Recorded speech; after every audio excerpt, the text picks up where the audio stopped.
What's up, everybody? Welcome back to On the Record, the Fat Records fan podcast, where we're going album by album, side by side, and roughly chronologically through the whole damn catalog.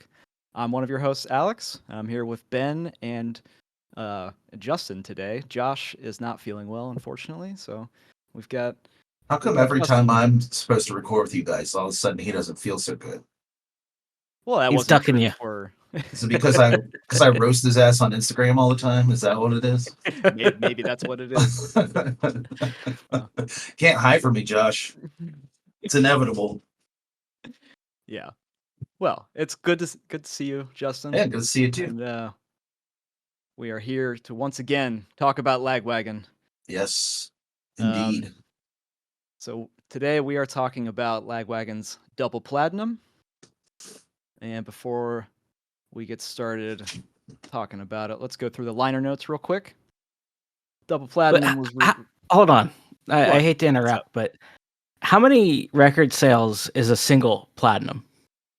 Million. So 2 million would be Double platinum? Okay. If it's plaid, though, like... Oh, I guess plaid. Yeah, I don't know. I don't know. I mean... Does it go by thread count? Yeah. It's not as good as gold or always even made me silver. think of that episode of South Park where they talk about Christian album sales and how they you go double myrrh. It is a good question. Is this supposed... I was wondering this because I never really thought about it, but is this supposed to be a really dumb joke on the Kiss album Double Platinum from the 70s? Like, which was a big, like one of their big breakthrough albums or whatever? I don't know. I was just wondering. I don't know why. I just was like thinking about that the other day, and I was like, why the fuck? I mean, other than it's a dumb pun on like punk stuff, I know, I understand that, but like, Yeah. I was wondering if that was like the reason why they named it that was because I know Joey Cape has like a weird sort of obsession with like old bands like that, like glam rock bands, based on some of the covers they've done and stuff like that in the past. So it could be all of that was for wondering. because I didn't, that's something that we're gonna get into in a second. I couldn't really find a whole lot around this time period about this record, like in terms of I was only able to find like maybe a couple of interviews. I mean, I wasn't maybe able to dig that deep. Yeah. But and I didn't try searching through any archives or anything like that, but I did some sort of cursory Google searching. Sure. Couldn't really find much about like interviews and stuff around this time period to see, because I was curious as well. But I think you're probably right. It's just making fun of the punk scene's obsession with wearing plaid and poking fun at it. Well, the other thing is like that Kiss album cover, it bears a resemblance to this album cover. Does it really? Because it's literally just says Kiss and then the name of the album, Double Platinum, and the Lagwagon one, and it's like white, kind of like the color scheme of platinum. And then Double Platinum is just Lagwagon Double Platinum with that plaid background, and I was like, this has to have some connection. Yeah. A really, I mean, it's either like it's like the Mm-hmm. most obscure joke you could make, but like it works, I love it. Yeah, me too. I enjoy it, but like when I started like thinking about that, and I was like, there has to be something, because it seems really weird to just go for the punk rock pun and not have some basis for it. You know what I mean? Like Double Platinum is funny on its own, but if it's also like making fun of Kiss, which punk always like punk bands like to make fun of like hair rock bands, so like it sort of works that way too. I don't know. That was my theory. So if you guys think it's right, then I'm looking at this album artwork, I think you're right on. They look very similar. Yeah. Great call. I would never have figured that out. Glad I brought a little extra thing to the all right. There's a cat in the video. Yeah. He's got Budget's here. Budget has joined the podcast if you're watching. Budget. All right, let's go through the liner notes here. Double Platinum was released on August 19th, 1997. It was released on the same day as No Use for a Name's Making Friends, which we talked about in the last episode. The band lineup on this record is Joey Cape on lead vocals and synthesizer, Jesse Buglione on 4, 8, 12, and 16 string bass guitars. Dave Ron is on. I know, right? We got Dave Ron on drums. Chris Flippin, as always, on lead guitar. He's doing. It's interesting. The liner notes on this record list out like every possible configuration. So Flip was playing lead guitar, rhythm guitar, slide guitar, pedal steel guitar, and then we have Ken Stringfellow, his only Lagwagon appearance, on lead guitar, rhythm guitar, acoustic guitars, vocals, brass, and woodwind. So they were all just kind of switching off at that Yeah, point. Like, right.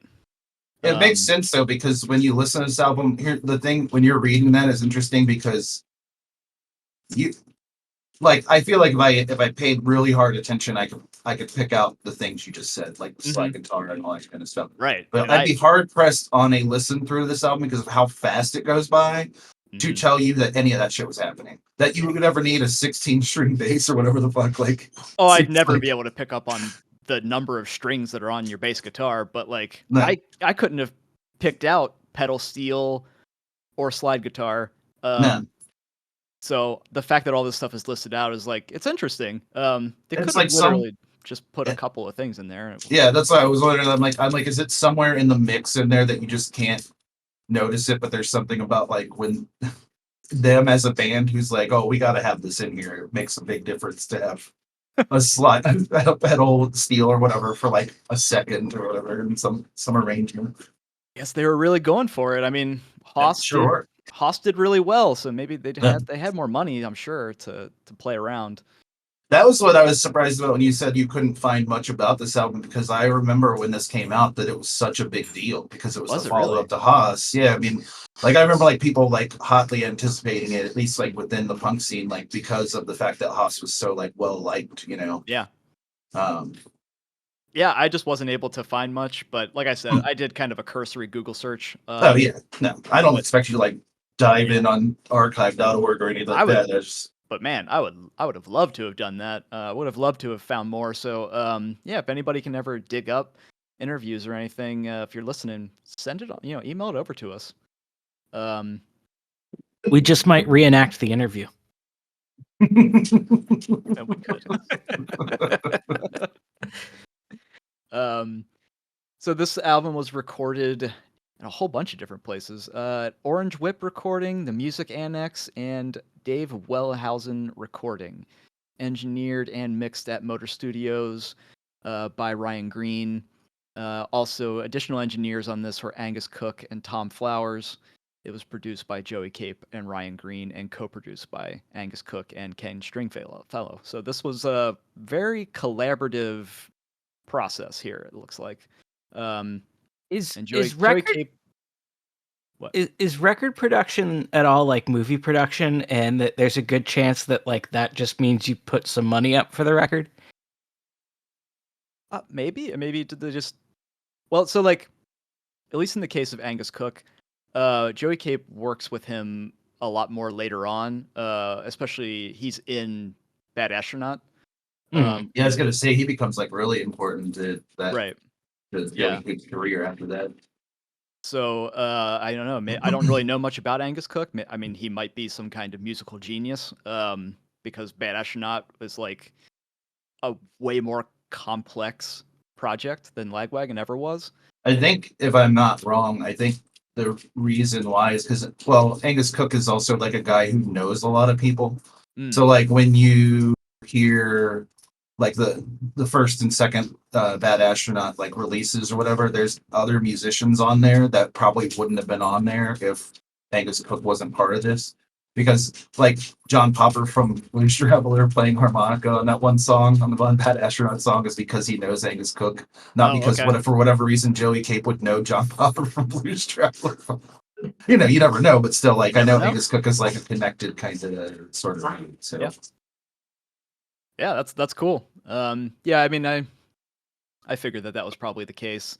I mean, they were. This is like Lagwagon's in their heyday right now at this point.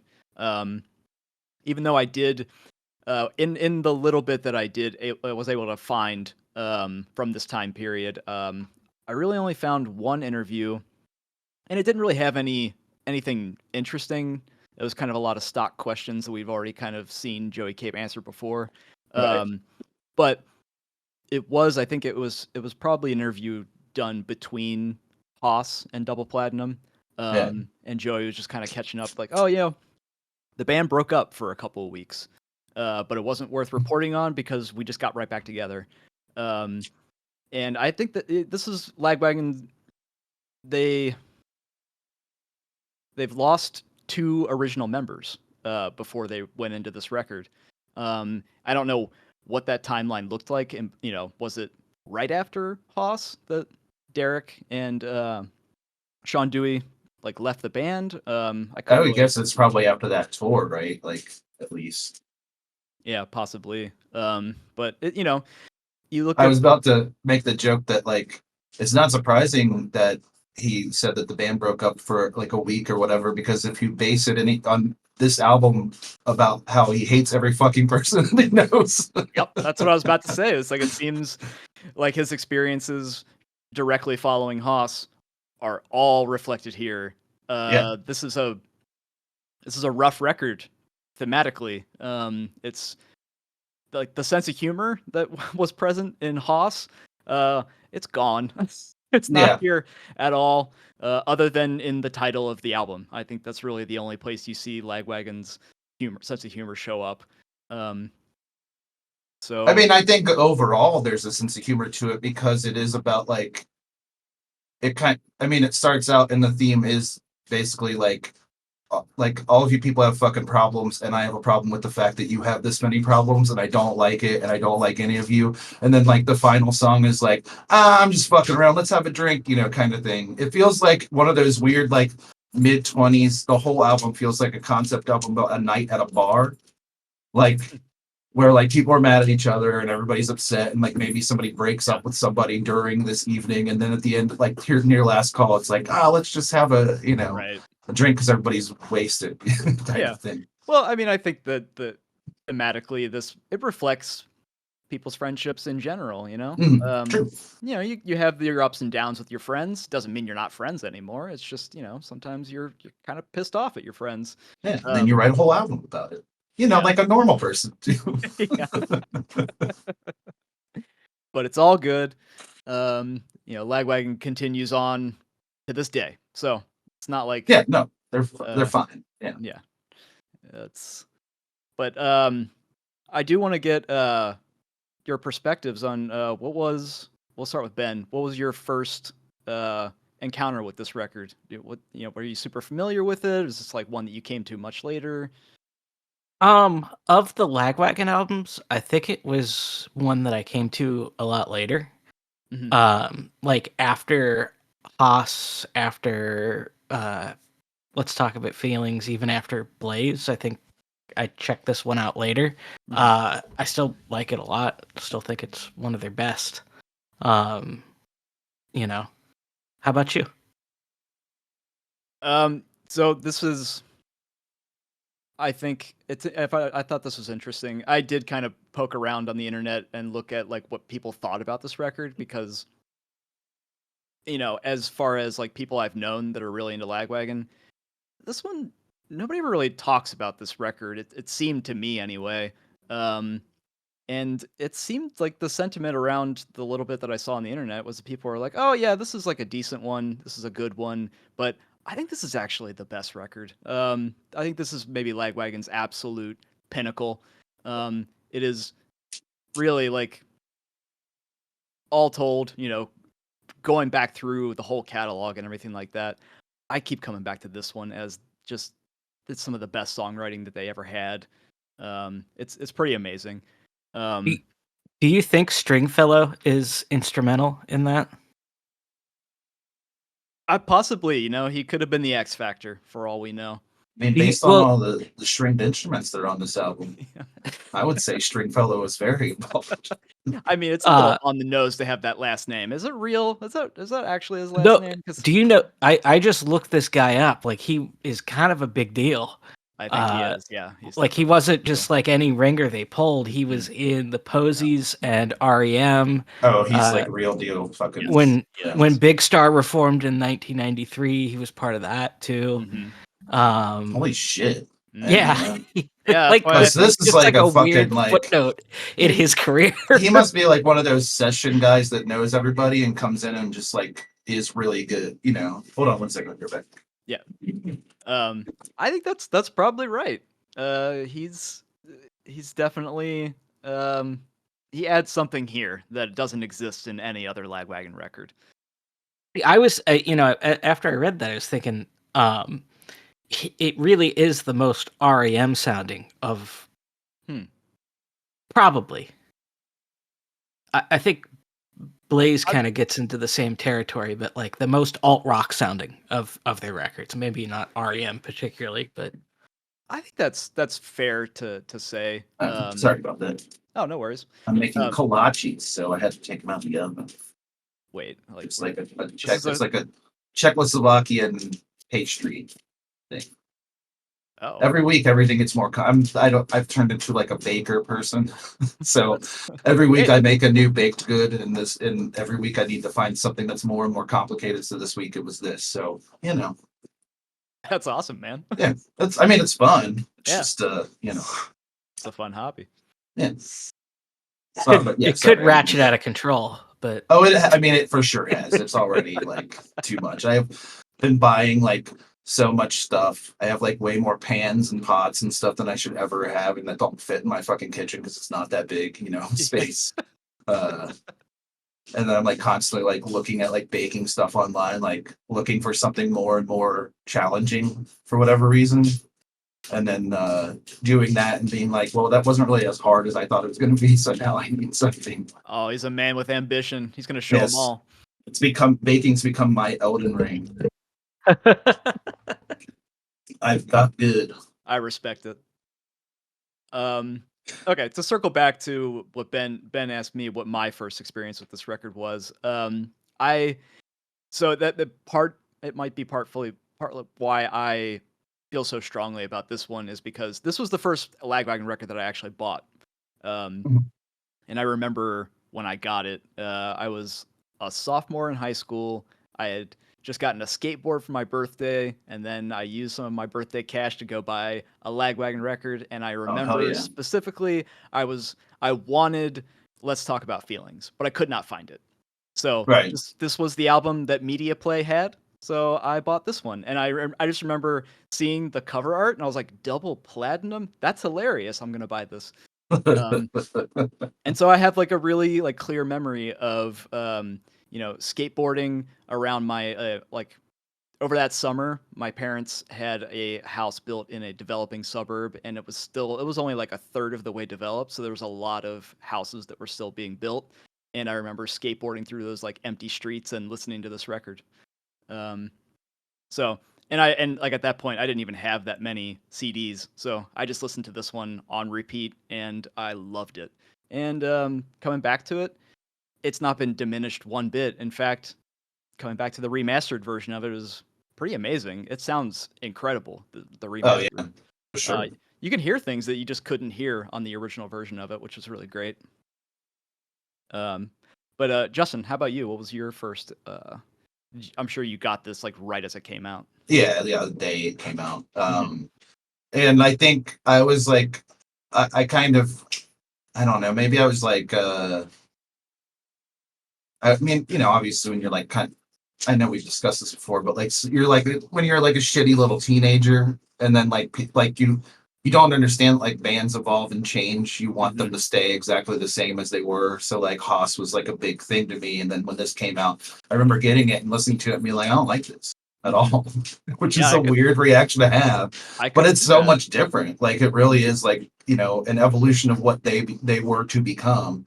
And it just didn't sit well with me for whatever reason. And I don't know, maybe it was because I was like in that era of like listening to like punk where it was like I was more into like the things that were less produced, Yeah, because I was much more into like you know, getting 7 inches like mutant pop stuff and all that kind of stuff, and like the beginning of like Dillinger 4's career and all that, where it wasn't like really well made. You know, it was just like this is about like the raw emotion of it as opposed to like having like all the tricks of the trade and all that kind of thing. And I think that this just sat wrong with me because it was like it felt like them going, for lack of a better term, like becoming like Blink 182, you know, like where it was like about like the studio as opposed to like the, you know, actual music.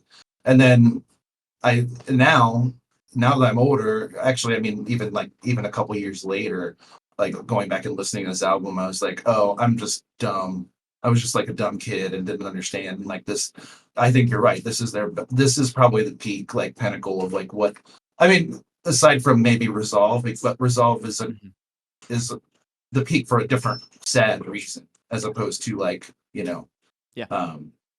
really great songwriting and all that kind of stuff. But this album is like, yeah, even like revisiting it today, I was just like, it's amazing how ingrained something can become to the point where like I don't think I've sat down and listened to this album in probably 7, 8 years, something like that. But like as soon as it came on, I was like, oh, I remember every single little bit and piece of this. Like like just like burning out of your brain, you know what I mean? Like it's crazy. But yeah, it's so good. But I remember like back then, like that was the response that I feel like everybody had was like, nope. I don't remember any person that I knew that liked Lagwagon liking this album Wow. at the time.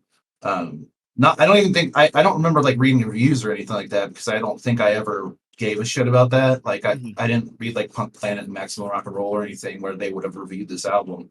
Right. But like I just remember like people would be like, I don't like this. I think this is a bad, you know, move for them. And I think it might have been what precluded them to go towards what happened on Let's Talk About Feelings, where it became like a faster sort of return to form kind of thing, like where it just like plows through as opposed to like the more nuanced version of them, which is what this is, I think.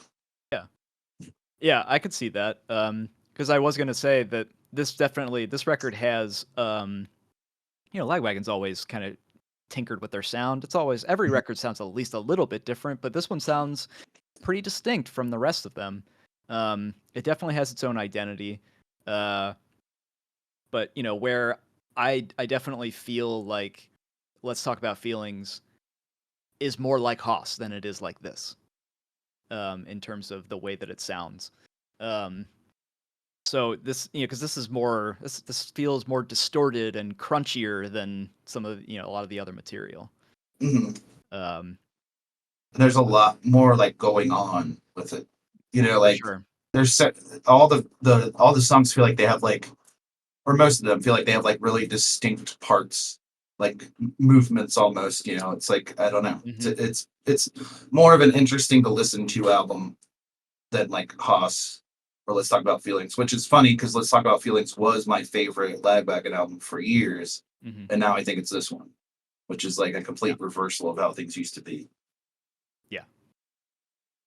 All right. Let's get into the actual record here. So we'll just go. We'll just do the usual. We'll just go straight through it. Um, because Alienate is uh one of their mainstays. Like anytime, I feel like every single time that I have seen this band perform, they played this song.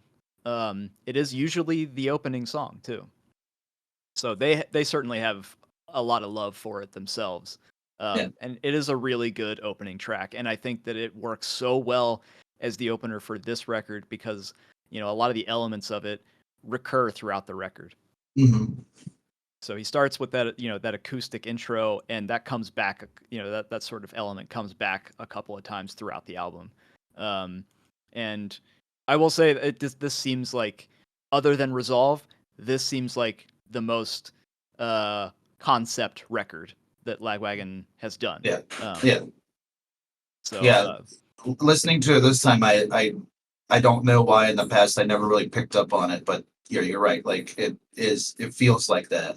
Like I would love to ask Joey like what this was, or if my hunch is correct that it's like literally like out like being out drinking with your friends and like having a yeah, bunch of drama go on and like that was the whole sort of thing because that's what it feels like to me anyway.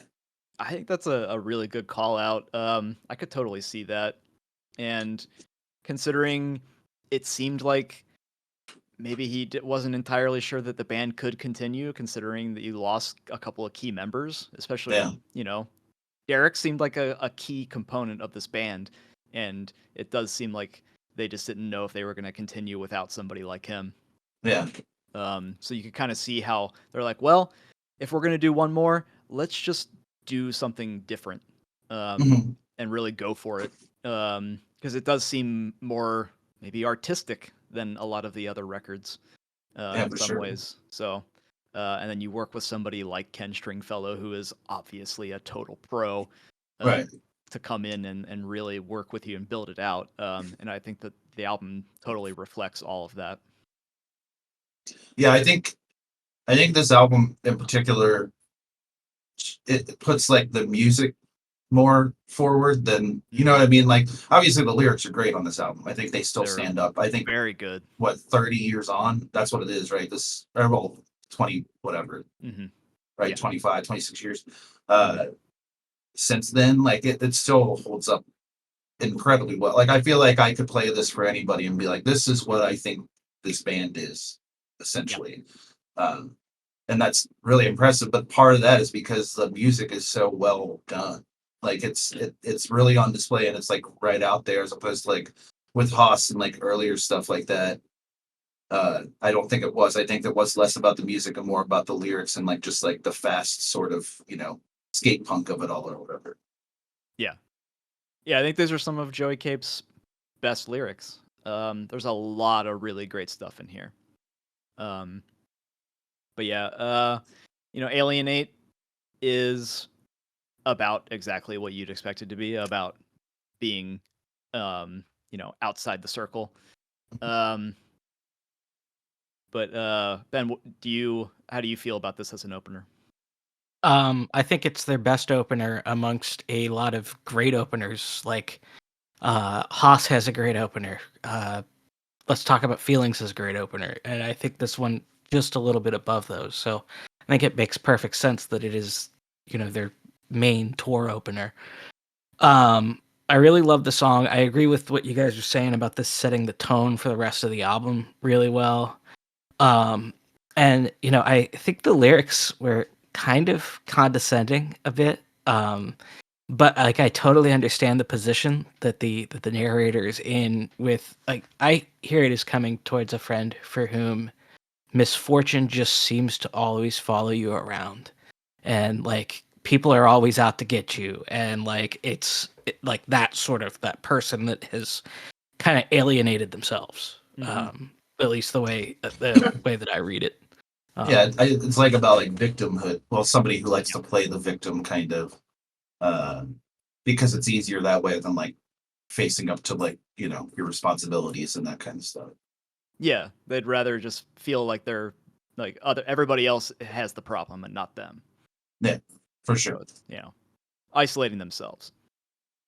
Yeah, fantastic. It's also the beginning of the motif of the stop start on this album, where it'll be like going real fast, and then all of a sudden it'll and then like go into something else and then go right back to the thing, which I fucking love, and I think it's so good and effective. And I'm glad they go back to that well about 1 billion times this album, because it rules every single time. It's executed so well. Yeah. Every time. All right. Let's move on to Making Friends. And this one, having just talked about No Use for a Name, I never put the two things together just because I was never really a No Use for a Name fan. I do think it's funny that Lagwagon has a song. This entire record really fits in with exactly what No Use did on their record, and like talking, it's a lot about friendships, and the troubles with friendships. And I feel like this song in particular actually pairs perfectly to the cover art of No Use's Making Friends. Yeah, I was thinking that earlier today. Has there ever been a time when two bands should have switched album titles? Just like this album should have been called Making Friends, and that album should have been called Double Platinum, and it would make more sense. Completely agree. It almost feels like they had to they both came up with the idea at the same time or something, or maybe they, Yeah. Joey Cape and Tony Sly were obviously very close. They were very good friends. Mhm. So I'm sure that a lot of these, like these two records, they come out on the same day. There's a lot of overlapping experiences happening here. Um, you know, me and Ben and Josh talked in the last episode about how it's so interesting that you lose half the band members for No Use for a Name and get two new ones, and yet the sound does not change at all. In fact, it doesn't evolve one bit. But here, Lagwagon loses two members of their band, and it radically changes. But was that because Tony Sly was the driving force behind that sound? That was what we were sort of speculating. It seemed Yeah. like maybe it was just Tony Sly might have just been like, okay, well, you're in the band, but these are my songs. And this seems like it's a much more collaborative experience. But these two records just couldn't be any more different. No, God. Even though I listened to them back to back because you said something about maybe talking about that on here. Yeah. And I was like, I was listening at No Use for a Name album, and I was like, God, man, this sounds like 1997. Like, it's so like basic and boring and like very much down the middle fastball Fat Records thing. What, like 1990s for them. And then this album sounds like it's from the future somewhere, different, from a different band on a different label that probably has $1 billion. It sounds like they've had $1 billion to spend on this album. It just sounds so good. So just like it's such a you're right. It's such a strange like dichotomy between the two because it doesn't make any sense at all. Why that album's not very good sounding and this one sounds incredible to this day. Yeah, it's this one's kind of timeless. You can pick it up at any time, and you don't think, oh, this had to have been recorded in the '90s. No, especially that remaster, like you were talking about, like really brings it up, like brings it to today's standard or whatever. Oh, for sure. What was I gonna say? Yeah, I completely agree. Though it's oh, that's what I was gonna say. Relating the two bands, I had always heard lots and lots of people say, "Oh yeah, Lagwagon and No Use for a Name, they're basically interchangeable. They're the same band. They just sound exactly the same." Yeah. But this, this proves, irrefutably, they're completely different levels. Like Lagwagon was on, miles and miles ahead in terms of writing. Easily. Yeah. There's no comparison. I remember when people used to say that, but the people who used to say that were like, it was because they looked down on skate punk to begin with. Like they thought Fat Records was like kind of stupid. So they always had a reason to say something dumb like that. And it was like, No Use for a Name had more in common with all than they did with Lagwagon, other than the drum beat. That's really the only thing. But like, I always compared all in No Use for a Name because I felt like Chad Price and Tony Slice sounded very similar. And they kind of had that same like driving force where they're the ones that are in charge of how this sounds, kind of thing. Yeah. But that's a good point. I never really put that together, but yeah, I could totally see that. But anyway, the song "Making Friends," it's, and I mean, you compare that to something similar from No Use for a Name's album. They have similar songs, similar song themes, but this is just so much better. Yeah, without a doubt. This one actually has one of my favorite little Joey Cape lyrics where he says, "I'll graduate this class with honors and I'll never fail drama." Like it just he's so good on this record about encapsulating an idea in just two lines or one line. It's brilliant. Because that's like literally that line is the thesis statement of this song. And It's so good because it's just so great. Like everything about this song is great. And then that part is like, okay, that was fucking fantastic. And then I even love the thing, the very much Joey Cape favorite thing to do, which is use use a melody and slightly change a line from another song to be in a song, which is the last line on this song is from a different song. The Will You Still Hate Me Tomorrow is like Will You Still Love Me Tomorrow is from like an old song, you know? He does that on like quite a few, like, well, not quite a few, but he does it on a couple of songs. And I always just really like that he does that. It's so strange, you know, but it's such a good, like, it sounds so good when he does it. Yeah.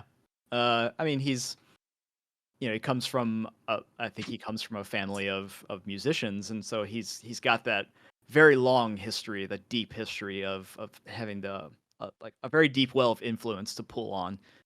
So of course he's going to find all these like crazy references and really interesting ways to take the things that he likes and inject them into the music that he's making, which is really cool. Right. Do you like this one, Ben? Oh yeah, yeah. I think that this one's great. I think the song kind of sounds pretty grungy. I mean, a lot of this record sounds kind of grungy, but this one in particular, song seems to be about being a pariah, but being totally comfortable with being a pariah, is what I've got out of it. Like, people hate you for like really ultimately just kind of petty things, and you don't care. You're just living with that. Right. And so, yeah, I thought this was a cool song. Definitely thought that this was better than anything on the No Use record of the same name.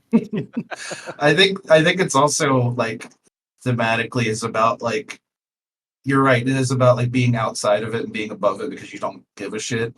Because I think what it's also saying is like there's like he's part of this circle of friends and he really doesn't care about what they're doing because he sees them doing the same thing all the time.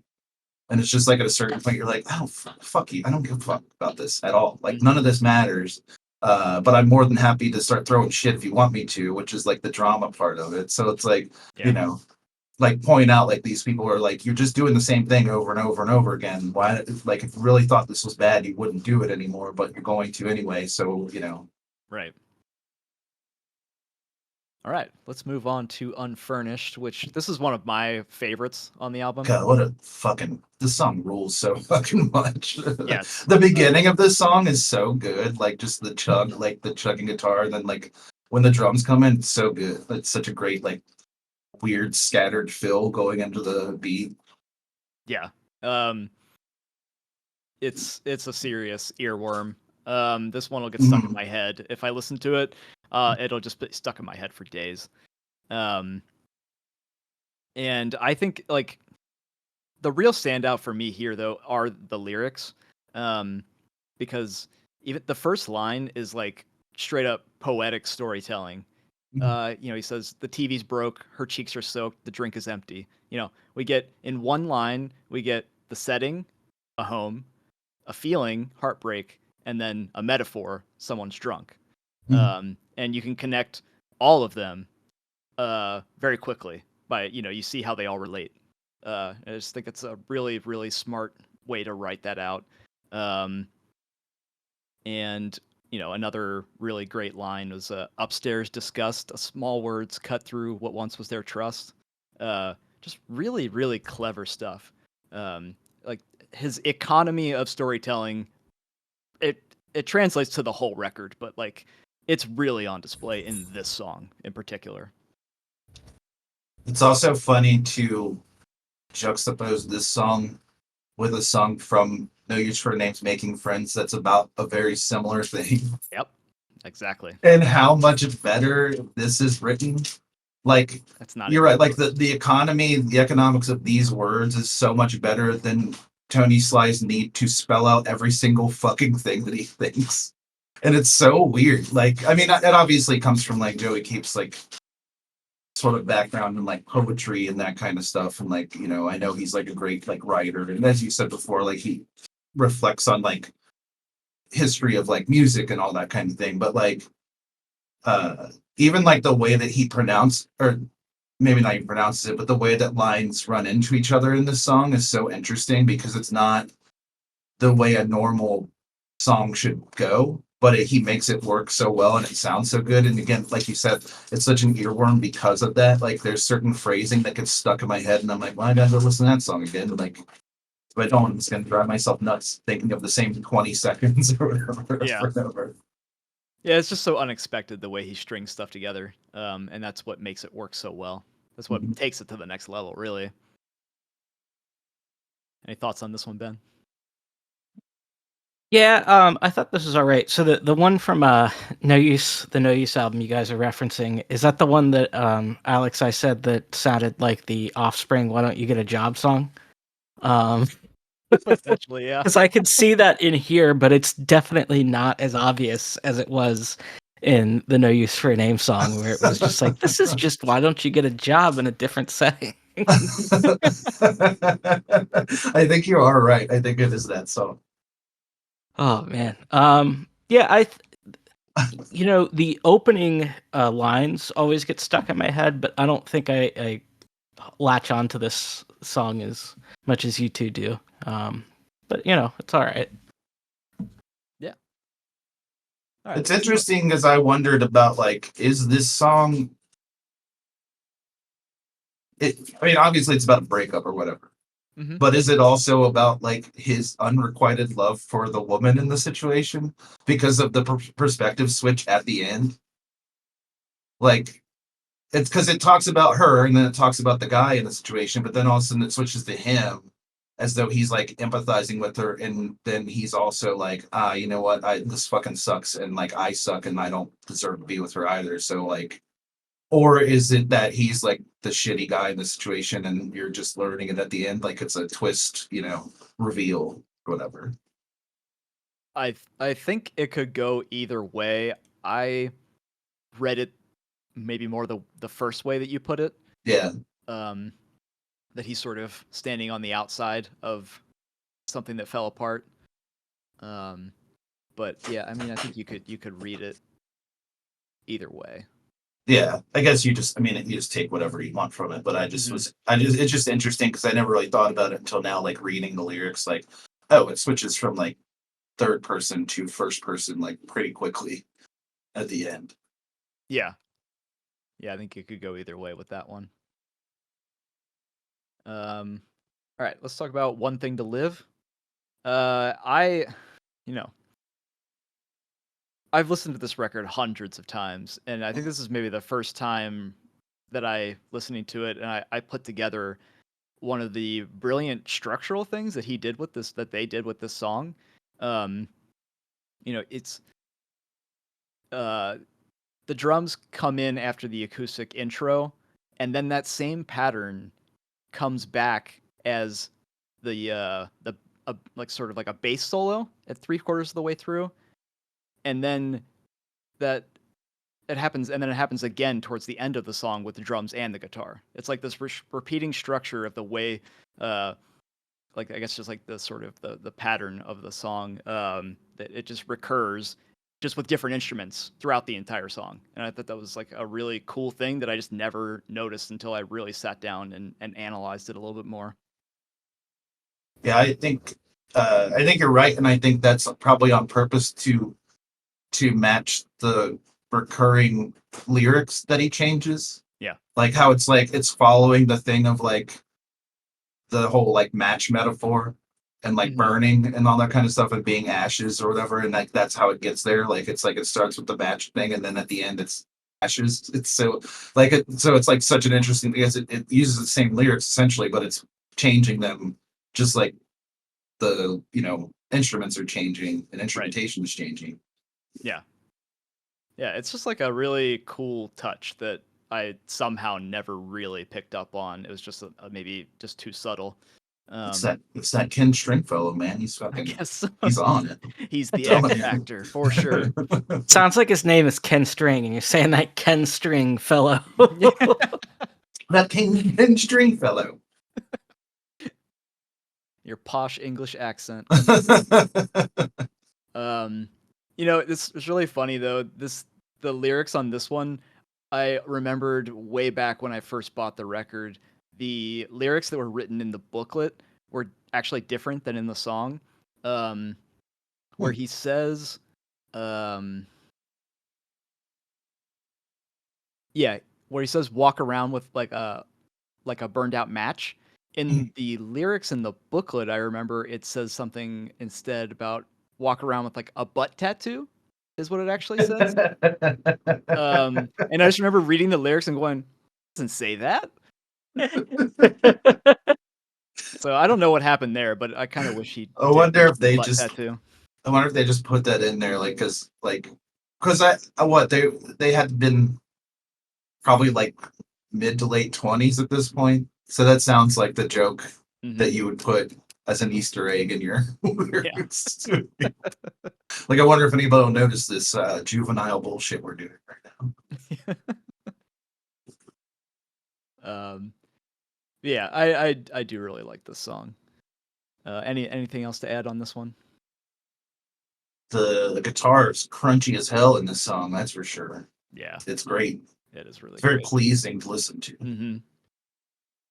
I really like the one good burn deserves another part that gets repeated in this song. Very good song. And that it goes perfectly with the whole theme of toxic friendship sometimes. Like, Yes. For sure. And it's exactly what Josh fears from you, Justin. I know. I'm coming for you. Okay, let's talk about today. I love the composition of this one. The verse. So they do the very ska influenced guitar. I know. I was gonna say, is this the only Lagwagon ska song? It is sort of like Lagwagon acknowledging, like, yes, we know that this is so fucking popular right now, and we have to kind of do something, but we're not going to do it the way you want us to do it. Right, exactly. The upstrokes really add rather than detract in this song. Absolutely. Mm-hmm. Yeah, it's something really different. They're so, like, atonal almost. I mean, it is the exact same guitar, like, the exact same sound as Randall Gets Drunk. Yeah, it is. Like, their 30-second song, it's exactly the same thing, which I believe was recorded during this same session, so it makes total sense that would be the case. But it's just funny when I listened to it, I was like, oh yeah, they did this one other time. They have one other ska song, and it's 30 seconds long. Yeah. I think actually Randall Gets Drunk was with the Let's Talk About Feelings, which, I mean, I think these records were so close together. Oh, was it really? For some reason I thought it was, because I knew it was on Short Music for Short People, and I thought that came out right after came this out or whatever. in, I think Short Music came Or out was that in 99? 99. Okay. But obviously that makes sense. I think that took Mike years to put together, so Probably. I'm sure all of those songs were written and recorded over the course of like 5 or 6 years or something. Yeah. But the only reason I say it is because I think it's included on the remastered version of Let's Talk. Oh yeah, that's right. Yeah, okay, that makes sense. But yeah, this is I also really like the bass that backs up the sort of ska influenced guitar. Gives it like a nice sort of backbone to it. I like the tiny double bass rolls that they do on the drums every once in a while during like like towards the end of the song. It just, I don't know what it is, adds a little punch to it. It's nice. It's also one of the instances on this album of Joey will start singing before they come back in.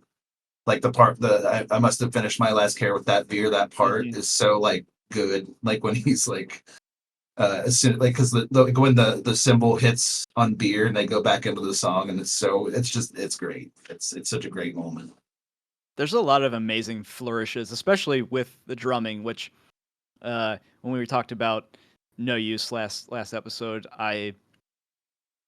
comparing the two records, that was actually it's I've never really thought about, when I listen to most records, I don't think about the drums that much.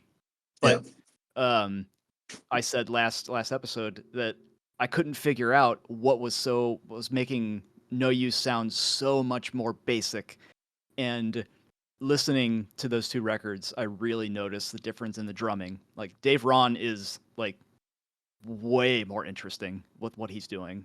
Mm-hmm. There's so many interesting fills and change ups and stuff happening. And this is another good example of that. Um, and the song itself sounds like it's about getting somebody back on their feet after they've gotten clean from a drug addiction, but not getting any kind of like real thanks or acknowledgement from that person, even though you bent over backwards to help them. um, he's sounds like he let him stay at his place. He says, "What's mine seems to be yours," uh, and then that person is almost immediately backsliding into their bullshit. Well, it sounds like that person almost is moving on to bigger and better things too. Like you help them, all right, fuck you, I'm gonna go do something bigger with my life. Right. The other thing that stuck out to me about this song's lyrics is it almost sounds like it's a very similar situation to the one described in 27. I think they might be somewhat different, but like they seem fairly similar, right? Like I kind of got from that one about helping somebody get back on their feet, and yeah. Yeah, I mean, my guess is that this one seems like, I mean, obviously it's like about a person who is a junkie or an addict or something, and has taken advantage of him, and then like he eventually washes his hands of it, and then like hears about them through the grapevine that they're doing better, and he's like, I don't fuck, it honestly doesn't fucking matter at all anymore, because Yeah. you were an asshole to me when I helped you at like your lowest point, and now like I have to hear from other people that you're doing so great, like, like how about like give me my money back or whatever, kind of thing, like even though it's Yeah. never going to happen. Mm-hmm. Yeah, I think that's right. All right, let's talk about the last song on side one, which is Confession. This is one of my absolute favorite Lagwagon songs. Oh yeah. I love the intro to this song. And it's like the style of intro that they use here is something that they definitely revisit on Let's Talk About Feelings. It seems like it's a style that they definitely go back to a lot as they move forward. So it feels seminal in that way. But I love the guitar work and the chorus, the way it like slides and compresses and into distortion, and then like it stretches back out. It's just like really interesting. What do you guys think Another about this one? example of Joey Cape starting to sing before the song starts, which is again a great thing on this album.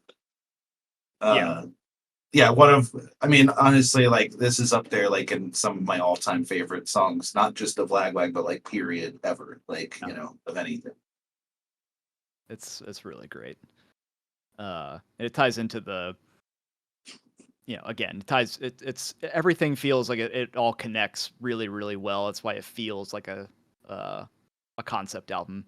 Because it's again about a friendship that's had a falling out, and it's being communicated to him through their social circles instead of the person actually reaching out and like saying something to him. Yeah. He's just sort of expressing his frustration with the situation. In those first couple of lines where he says, "By now you should mind your mouth. By now you should call me. We can work it out." Again, like really great storytelling there.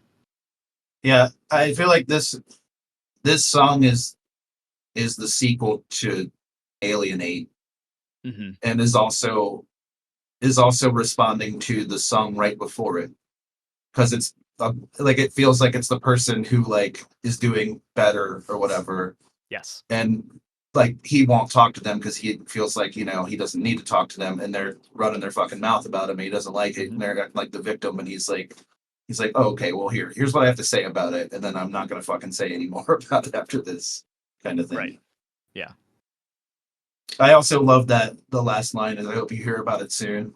Like kind of like the reversal, like of being like, oh well, all I ever hear is people tell me what you have to say, so I hope that they tell you what I have to say about this, so you know what it feels like, kind of thing.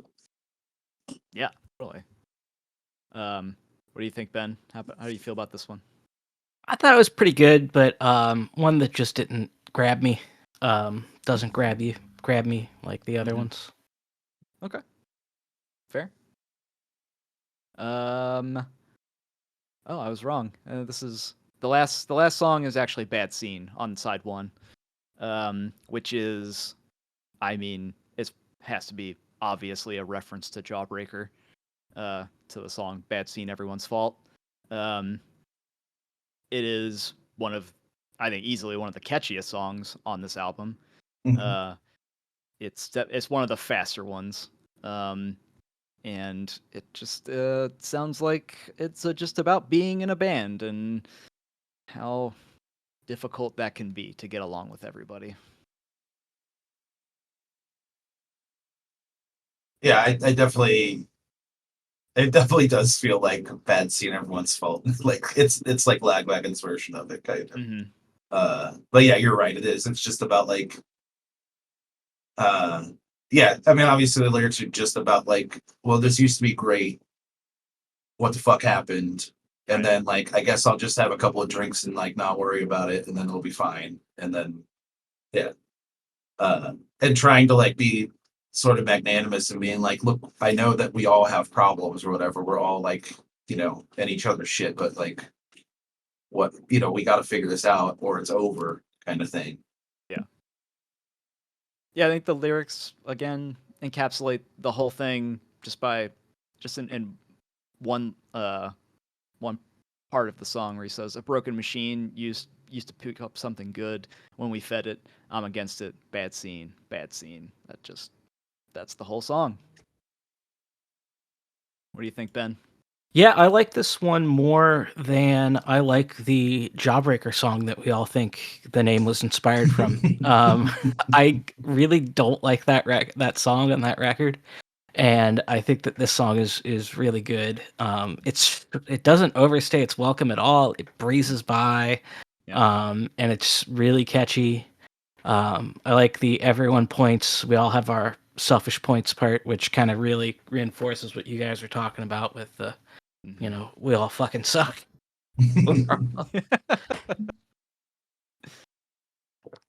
It's also crazy what just looking at some of the like run times on these songs is. It's insane that they can get so much done in a minute and 19 seconds. Like that's great. That's fucking nuts. Like there's not very many bands that can get that much stuff into a song in that short amount of time and still make it coherent and fun to listen to. Yeah. It is kind of amazing because like you like to think about some of these songs being like us. It's like, oh, bad scene. It's probably like at least a couple minutes long, but it's not. It's Yeah, exactly. it's so compact.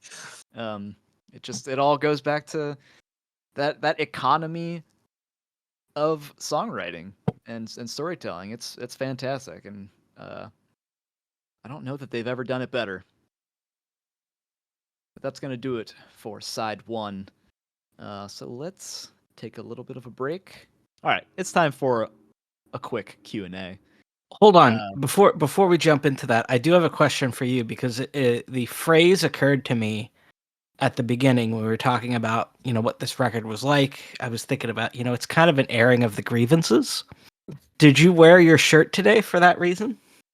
Oh yes, I am wearing my Festivus for the rest of us T-shirt in honor of the holiday popularized by Seinfeld. Um, I think that's actually that was not intentional, but it is definitely on theme for sure. There's been a lot of airing of grievances on this record, that's for sure. That's pretty much Yeah. what this whole thing is. So, uh, like we were saying, I was maybe gonna say, talk. speaking of airing of grievances, the next song I Oh, um, before we do that, sure. we'll just do our Q&A. And I think instead of talking about something too heavy like toxic friendships, we can is what the way how did you phrase it, Ben? Nothing is more toxic than the friendship between man and his dog, right? Your friend pisses all over your floor, sometimes shits on your floor, expects you to feed him, right? Like, that is a very toxic friendship. Never cleans up after himself. Or when he does, it's when you don't want him to, because it's like he's gonna eat poop or puke off the floor. Oh God. Never listens to what you have to say, but wants you to always do what he wants you to do. Yeah, you're right. It's terrible. It's a terrible one-sided toxic friendship. Well, I mean, just imagine if you had a friend that acted towards you like a dog does. Like growled when you I've been tried to around some of those put people away. before. Yeah, I think we've all had at least one of those. Yeah. Yeah, our dog friend. Our man-child dog friend. I don't know. I guess we could also pose the question that's written here. How much flannel do you actually own? That's so sad to say, but I actually do own multiple pieces of flannel shirt. Wait, what's sad about that? I don't know. Yeah. It's just really cliched, I guess. It's Guys, super this is cliched. I know this is upsetting, but I own clothing and I don't want to admit to it.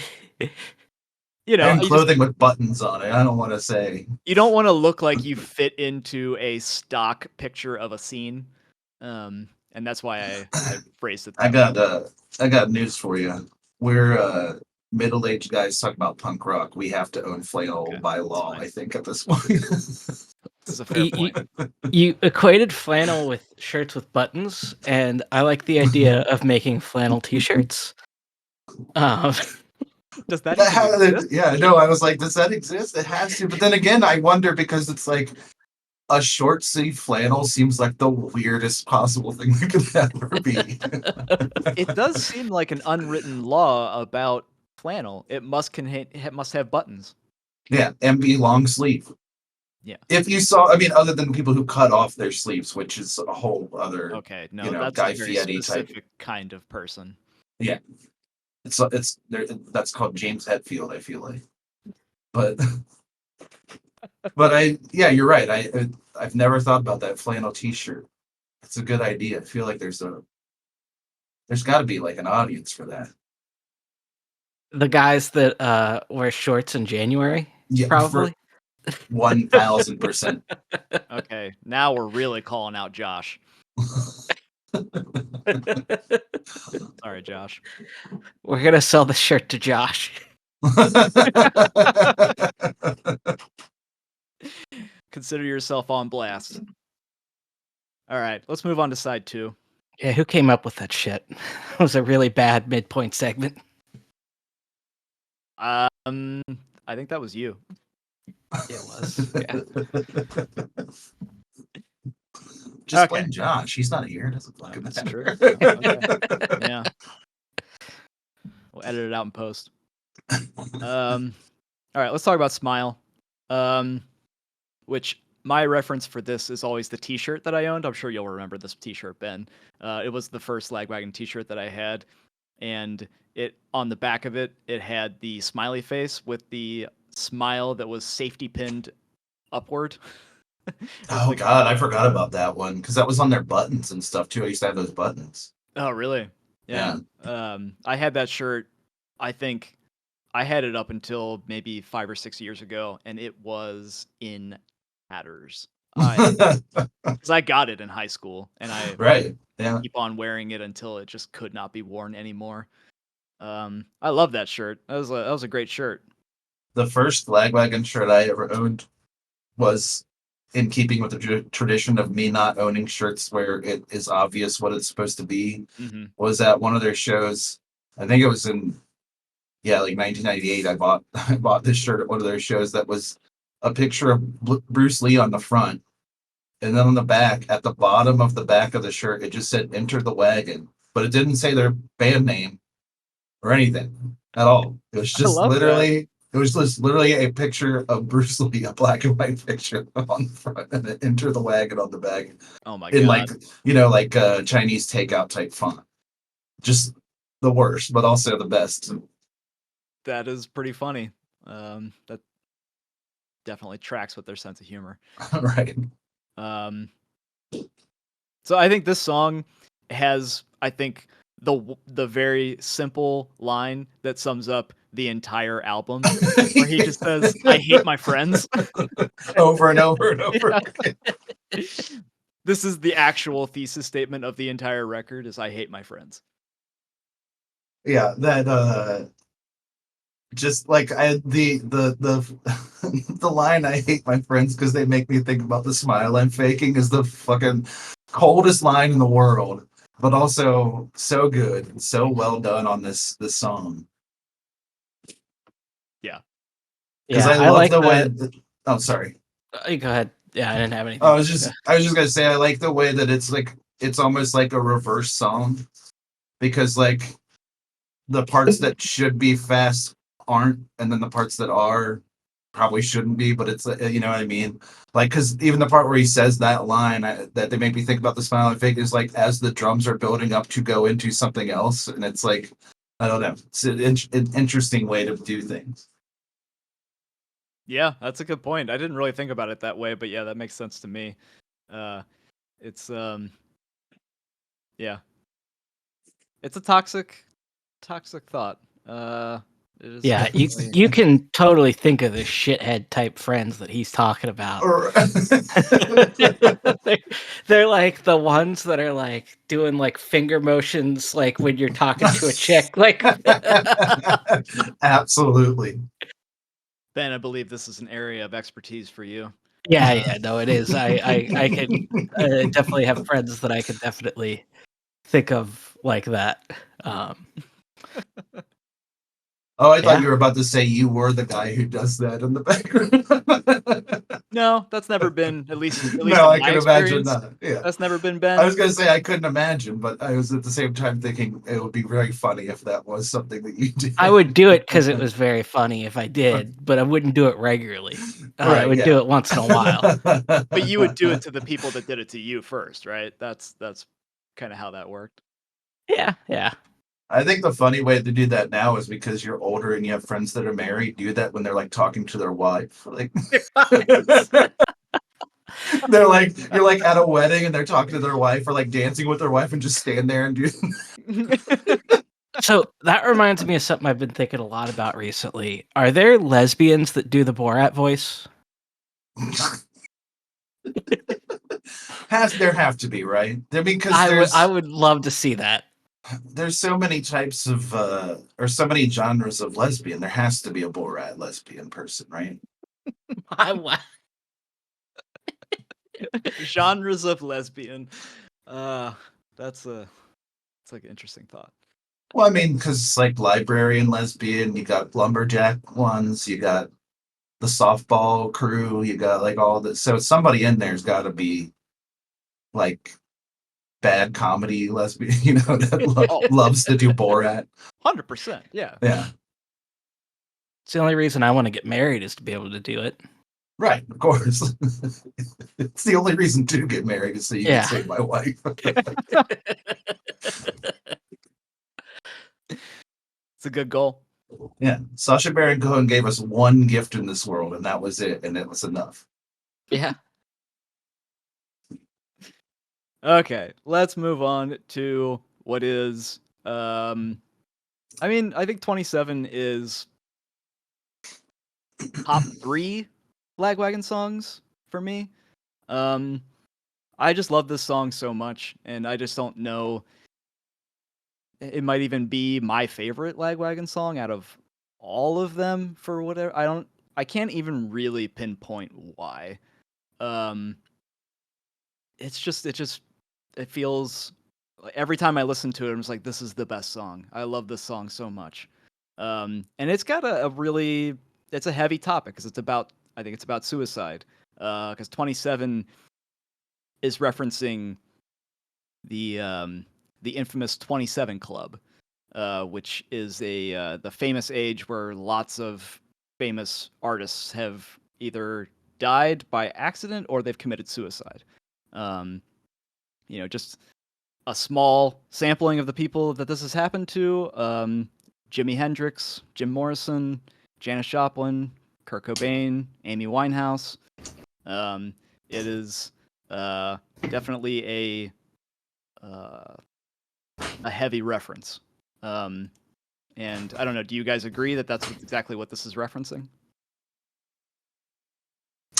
Yeah. I mean, I don't know if it was necessarily referencing that specific thing, mostly because, not to be morbid or anything, but some of those are cause for celebration.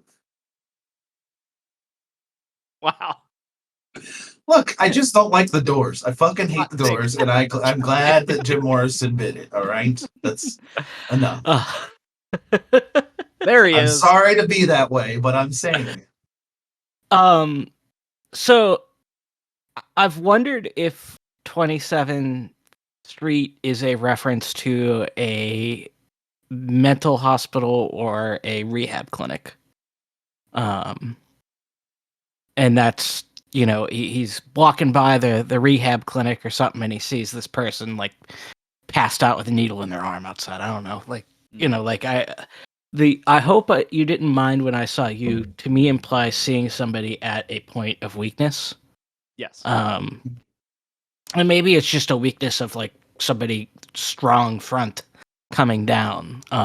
But I've always kind of wondered if the killing yourself that's happening here is drug induced rather than like a violent end that less Cobain, more Amy Winehouse. I don't know. Yeah, I mean, it definitely feels like it, like that. You take a rip and then you find sedation. Like that feels like. Yeah, you're probably right.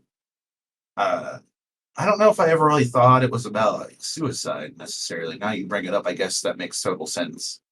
I just assumed it was about somebody who like, I don't know, sort of keeping with the theme of the album of like that, like a person that he knew that he doesn't know anymore who went to like rehab or whatever, and like they talk to each other once in a while. Because there's the part where he says the whole "No, I miss you, no, I miss you" thing, because it sounds like he's having a conversation with somebody. The kind of thing that you would say to somebody is like, "Oh, I miss you, no, I miss you," that.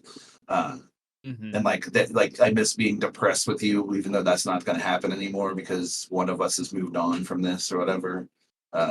There's also like a lot of like weird shit, like that weird part in here that he's talking about, like how they're like the person has like a Jesus complex, or like they're being treated that way, I wondered if like it's somebody famous that he's. that's what I was thinking. Yeah, I was wondering that too.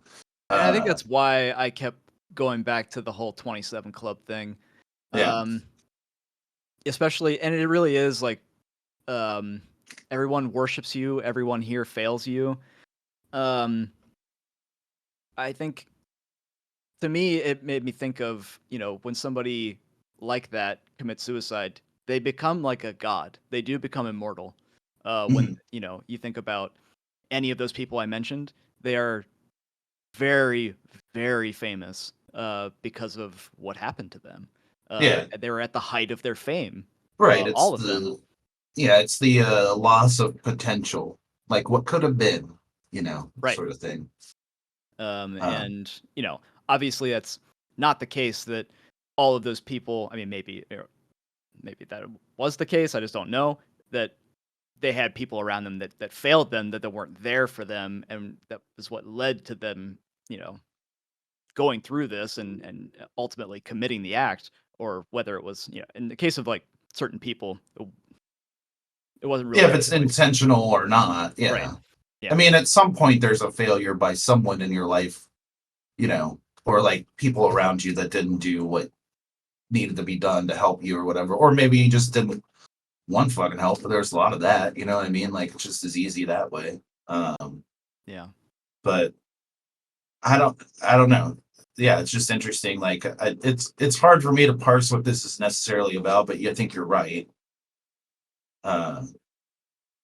It's a good song though. I mean, I love this song. It's just like, yeah, it is like very sad. It's like a really, really sad song.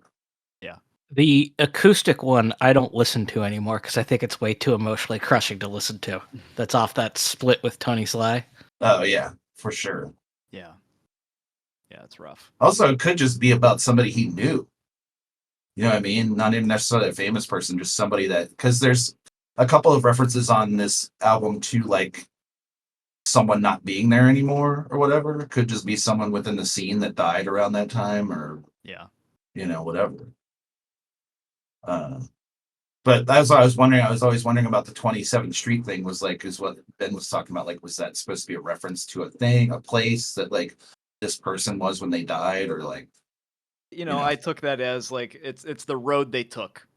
Um, but it could be metaphorical, it could be literal. Yeah. That's sort of what's interesting about the song. Um, but yeah, I guess I I don't even know where I put that together. It just made sense to me because I No, think I just put the 27 yeah. and then the allusions to possible suicide that seem to go together. So Yeah, I mean, I definitely don't think you're wrong. I think you're on the right track for sure. yeah. All right. Let's move on to Choke, which this has to be one of the meanest songs that he's written. Yes. It's up there. It's up there with "Wind in Your Sails" Yeah. as fucking like vicious shit. It's just straight up mean. Basically just wishing somebody would fucking die. Yeah, I think somebody lied to him a lot. That was the other thing I pulled Yeah. from it. Right. It seems to be just about a toxic relationship that completely degraded him in every possible way. And all the pain that came with that, and then that sort of like that warped view of the situation of like kind of feeling insane when you can see somebody is constantly lying, but nobody else calls it out. Like you can see it plain as day, but Mhm. it feels like you're almost being gaslit. yeah, for sure. I definitely agree with that. Like that's exactly what it feels like. The song also is like very. It's to me maybe the least Lagwagon song on the album, like musically, because it's so much different than everything It else. is. It feels like, but I mean, I love this song. I think it's fucking great. I think it sounds great and Mhm. it's interesting to listen to. Um, It's but yeah, it's a really good point, especially when they bring in those backup vocals. It just doesn't it it just doesn't quite feel as lagwagon as everything else. yeah. And I think especially because there's like that. It feels like it's like a throwback to what their old like Section 8 or Section 80 or whatever their old band like. That's like the end part where it's like that breakdown and the like where it's like, am I the only one that hears you lie? And then just keep saying choke over and over again. Yeah. It's like very much like, feels like one of those like weird, like tough guy hardcore things It's almost. pretty cool. Yeah, I like it. They don't ever do anything like that. So it's definitely something different. I like it a lot.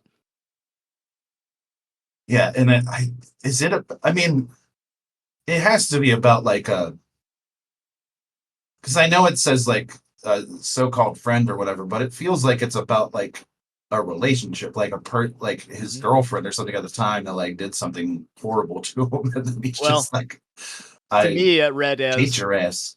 the person that he was dating slept with a so-called friend. That's yeah, okay, that's what I figure. Yeah, Yeah. And then I think Failure, the next song, builds. It seems like it builds directly on it. Like it's about the same person almost. Um, it's because well, it's like, is this because of the like weird recurring or recursive nature of this album? Is this like a the answer to Unfurnished? You know what I mean? Like, because Unfurnished Mhm. was about that, like, and then like, is it that same person who was in that relationship and then got out of it now is like, like something happened? I don't know. Like, it's just like it feels like it's like sort of an answer to that, but Yeah. because but a lot of the themes on this album are also like similar that it's hard to like, it could be about any of that. It feels like it's all tied together. Yeah, This one actually I has like.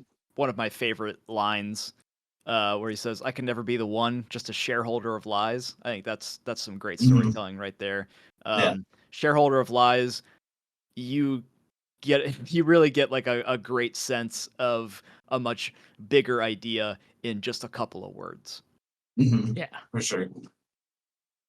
I like the I always knew how to fail you line too, because of the way it's sung seems very like hopeful. It's not at all.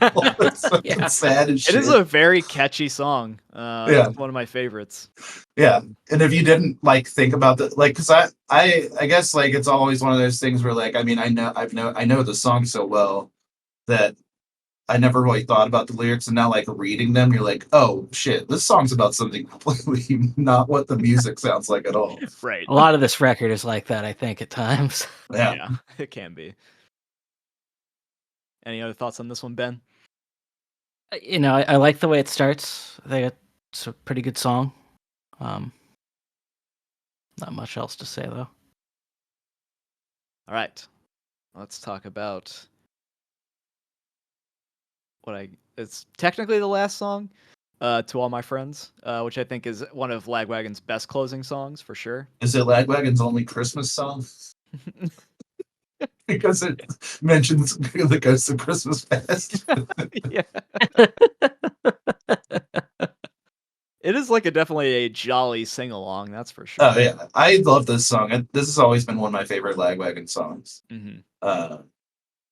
You know, because it's I don't know, it's especially on this album, it's like the nicest that it gets. So It it's is. like, Yeah. It's like the only nice song.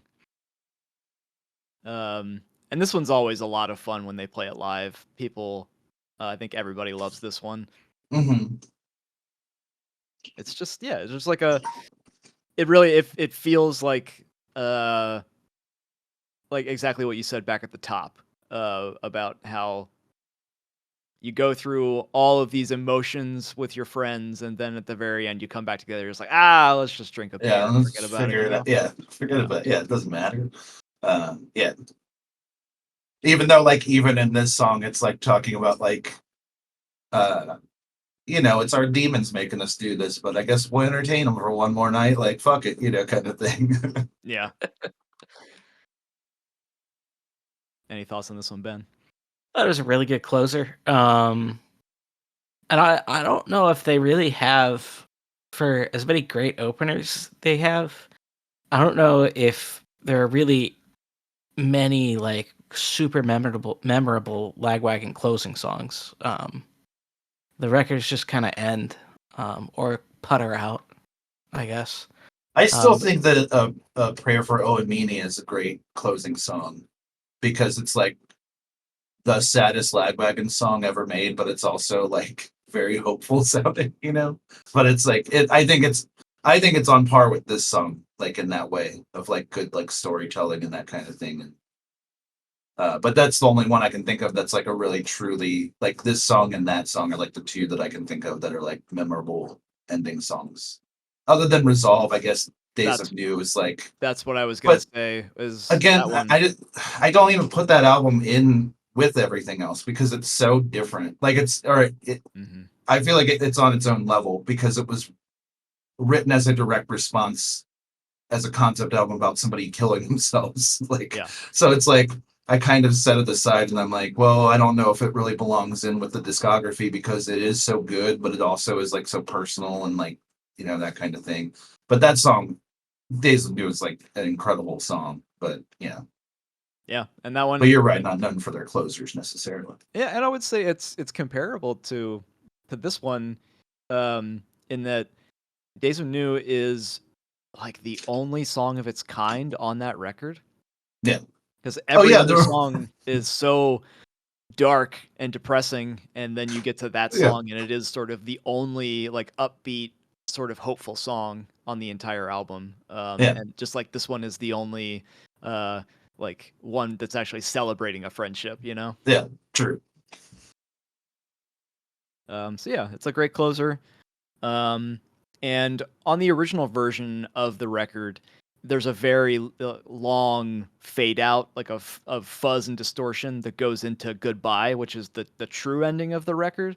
And to me, Goodbye feels like the band was like recording this record, and there's kind of like, well, it's been so rough being a band and staying together. This might be it for us. Maybe Yeah. this is it, you know? So maybe we should just write a song that's sort of just like, it just could be the last thing that we do. Yeah, we'll record our magnum opus and we'll be on our way out the Yeah. door. I could totally see that might have been where they were at when they made this album. It's like, I don't know if we can really continue. Yeah. So you know, it's an odd song too. It's much slower than everything else. Oh yeah, it's very much I don't know. I mean, I like it. It's fine. Yeah, it's fine. It's not my favorite thing in No. the world. I think the album's better off without it. Yeah. But it's interesting as like a extra song or whatever. I think it works better as an extra, as the hidden track. What did you think, Ben? Yeah, I agree. I don't think this was as good of a closer as To All My Friends is. No. All right. Now I think we'll lightly go through the extra songs that were included on the remastered version. I do really like Brodeo. That song, so that's one of my favorite Lagwagon songs ever made. Like that's a song that like I Brodeo, listen really? to like anytime. But realizing that it was recorded for this album and then cut is interesting because it does not sound like this. And I understand why it was cut because it doesn't sound like this album at all. Like it makes no sense. It wouldn't make any sense in anywhere sequenced in here. But I love it. I think it's so good, and I think the lyrics are like some of the best he's ever written. But like, I also get why it's not on there. You know, I think I somehow heard Armchair Martian's cover of it before I ever heard Lagwagon's version. And so when I picked up Let's Talk About Leftovers that collected everything. Yeah. I think I thought that Lagwagon covered Armchair Martian instead. I thought it was the reverse. Yeah. Just because this Brodeo doesn't really, it seems more like an Armchair Martian song than it does a Lagwagon song. I definitely agree with you. I mean, I think the Armchair Martian version is slightly better. Yeah. Just because like I think I like John Snodgrass's voice doing it. But I mean, I'll take either version, to be honest. Yeah, they're both great. So really the main thing I wanted to talk about in the extra tracks is Raise a Family. One of my I've said it so many times at this point. I love Lagwagon's really fast songs, the really short ones. And this one I think is really brilliant. It's the only I think funny song that they did in this session. Yeah. But I just talk about fitting a lot into a short space. It's good, but it's so weird because it feels like it. I wonder if he wrote it when they wrote Haas because it feels like a Haas song to me. Yeah, like it definitely doesn't fit. Yeah, no, it wouldn't have fit. You couldn't have put it anywhere in there because it really wouldn't have made any sense. No, not at all. Did he write it now and go back in time and record it? Because I get Marriage Mortgage, Can't Afford It stuck in my head a lot.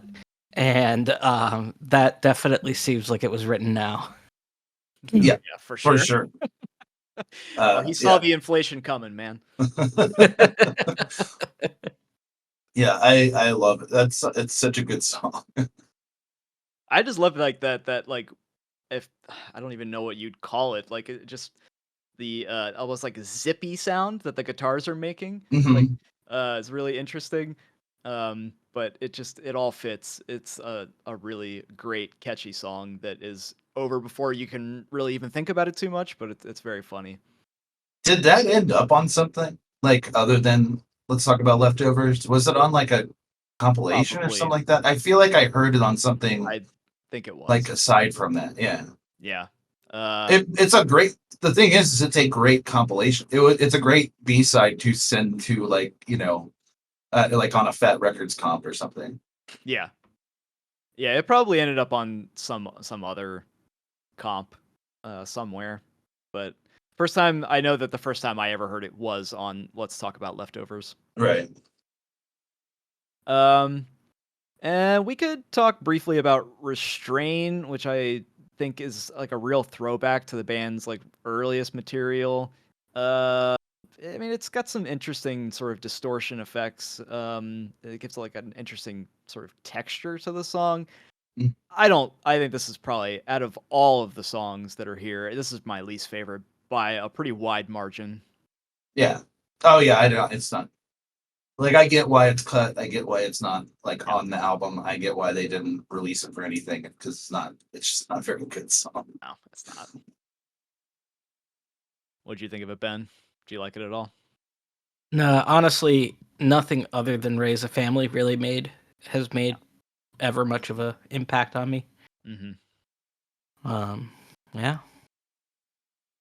But we should at least talk a bit briefly about that Scorpions cover. No One Like Oh, You.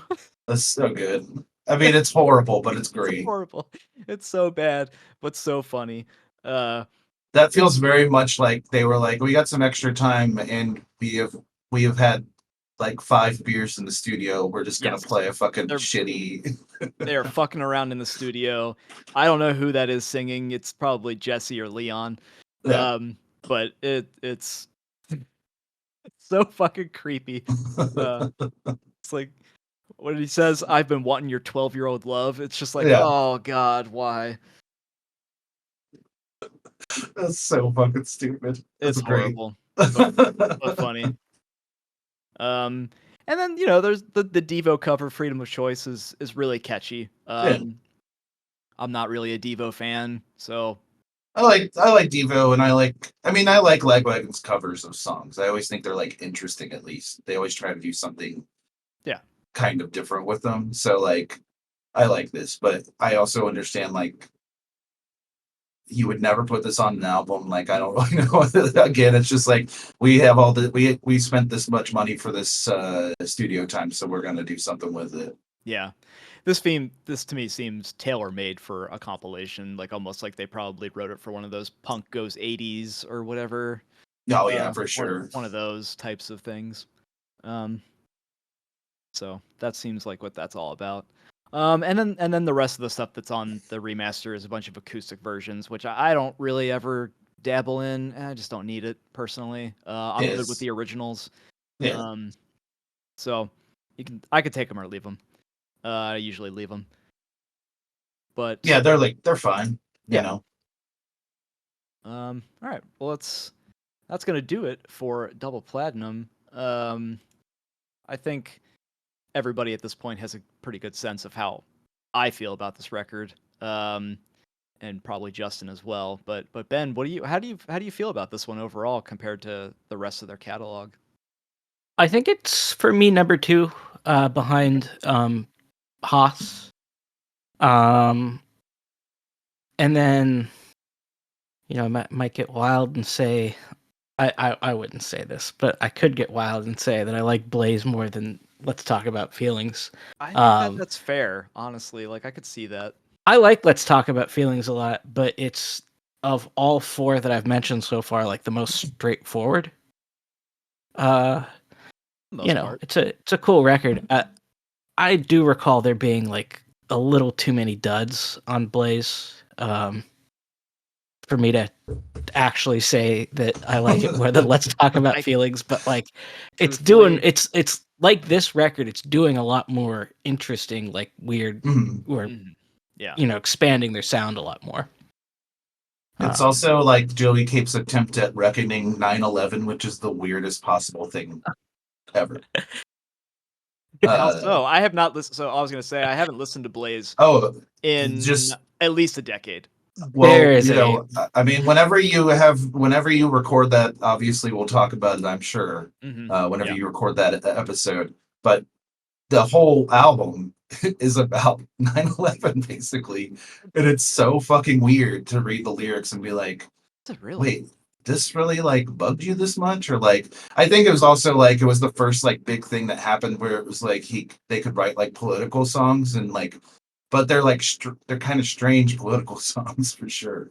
I There's like one Blaze. there's one song in particular on it that is just so heavy-handed about 9/11. Yeah. Like it's their version of like that. What was it? Who wrote that big 9/11 song? Was it Kenny Chesney or one of those types of guys? Toby Keith, yeah, courtesy the red, white, and blue, or whatever. Yeah. Like it was their version of that or something like that. I mean, not really as patriotic, but like just very heavy-handed 9/11 Yeah. lyrics. It's weird. Like you just have to, if you have a chance, even today, just skim through the lyrics of that album and be like, "What the fuck is happening?" Even though I like that album, it's like one of those albums that I think is sort of like unsung in their catalog, but it's still, yeah, it's Yeah. You know, back at the beginning of the episode, you said that your experience with Double Platinum initially was that you're just like, well, this isn't what I wanted. This isn't the record that I thought was going to come after. And that's how I felt about Blaze. I got Blaze and I was like, oh, this is not what I really wanted you guys to do. It just doesn't feel right. well, yeah, I mean, considering like going for the album that follows, let's talk about feelings. Like well, first of all, I don't even know how you fucking follow that album. Like, it's so good. It's 28 minutes of like, to me, it's 28 minutes of like almost a perfect album. But like, then you go into this like into Blaze, and it's sort of loaded. It's like 45 minutes long or whatever, and it's like weirdly wrestling with some kind of politics that I don't think he fully understands what he thinks or about it. Yeah, I can see that. Yep. It'll be interesting to talk about Blaze, because I definitely had mixed emotions about that record. All right, well, now we are going to move on to some rival records. Talk about first up, we're going to talk about Green Day's Nimrod. So this is a very significant record for me. Okay. It is the first CD I ever purchased with money. It's not the first CD I ever owned. The first CD I ever owned was a Jimmy Buffett's Greatest Hits. But after amazing. getting that, I went out so and bought good. Nimrod by Green Day. That to me is the most surprising revelation of being on this episode, is that your first CD was Jimmy Buffett. It's great. It's the most unexpected thing ever. My mom got it for me. She thought I might like it. It's amazing. I love it. It's so good. I could see Ben jamming out the Cheeseburger in Paradise. Oh, I love singing it at karaoke from time to time. Very easy to sing. Oh yeah. I used to, as a result, though, I used to listen to this record religiously. And honestly, the songs that I liked from when I was younger held up super well. It's also too fucking long. Oh my God, that's exactly what I have here. I didn't need 50 minutes of Green Day. I just didn't. My two favorites then and now are still King for a Day and The Grouch. I get those songs still to this day like stuck in my head periodically while I'm just going about my daily life. I'm thinking about a song about trying on your mom's underwear, and The Grouch, just always thought it was kind of a funny song. That's so interesting. I don't really have the familiarity with this one. So, I've listened to it a handful of times over the years. I think I just cherry picked the songs that I like the most. Because I always really liked the lead track, Nice Guys Finish Last. I think that's a really good one. It's a great lead track too. Yeah. But not to throw shade at The Grouch, but my take on that was I think it should have been a B-side. Whoa. Fuck? I know, sorry. The Grouch is so fucking good. It's such a throwback to what they used to do. think that that's why I had enough of it before. I didn't need another one. I think you would like it better if it wasn't placed where it is in the album. Yeah, you might be right.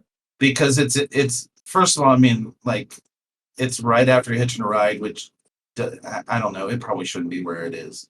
But like also right before Redundant, which I think is a fucking amazing song.